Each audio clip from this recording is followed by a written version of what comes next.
For more, let's bring in Brian Reynolds, the Chief Market Strategist at Reynolds Strategy. Brian, it's good to see you. Well, welcome. Welcome back. Hey there. Good afternoon. Welcome back to you, too. So we wanted to get your point of view on this in particular because, few have quantified as much as you have how big an impact buybacks and dividends really have on the stock market. So can you kind of just put some numbers to this issue broadly and then how much you think defense fits into that?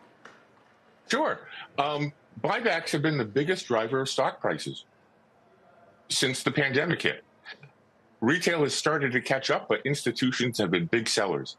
So it's really a buyback-driven market.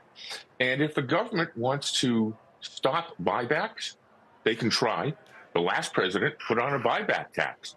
And the result was that we got more buybacks as companies just borrowed more money. So if you're a CEO of a company that's being targeted to stop buybacks, the question is, why would you be public? Why not just go private?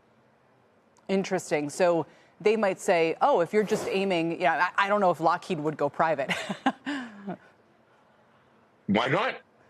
Why not do a merger? Right? If you can't get your share price up, if the government won't let you buy back your stock, then you might as well just sell your stock to a private equity firm. There's been much bigger buybacks than Lockheed Martin, or not only buybacks but LBOs, and we've had a few years of limited IPOs, initial public offerings. This year, it looks like we're going to change that with SpaceX and some other firms coming public. But SpaceX is one of the biggest defense contractors. Why would they go public if they can't buy back their stock later on? Yeah, it'd be interesting if SpaceX had to comply with the no more than $5 million compensation camp that would potentially refer to Elon Musk. Somehow I mean, if it's all stock comp, maybe that's different. Maybe you might say, well, who cares about the salary? I'll take zero.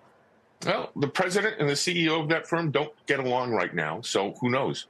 But that's a big issue is as to whether that firm goes public or not. And that can have a big impact on the markets. That's capital unfriendly, and markets like to go where capital is welcome. Yeah. Let me ask you on the specific issue here, which is obviously the president wants, a return to a U.S. industrial policy that is supportive of building more plants, having more equipment. I know he said he was frustrated at the sort of the quality of some of the equipment used in Venezuela. They've been frustrated at the timelines for some of these new defense projects to bring them online and the timelines for them to take place.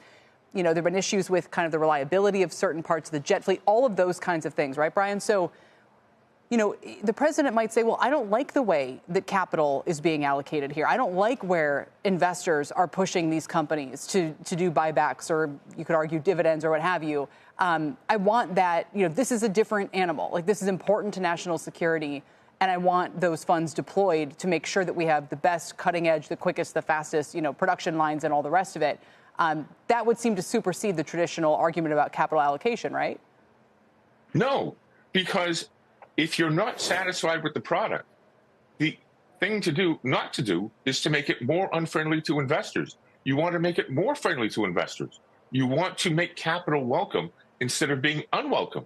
So if we go through with this, you will likely get more inferior things, such as helicopters, planes, ships. You want to make the builders earn enough profit to make it worthwhile for them to put the quality in.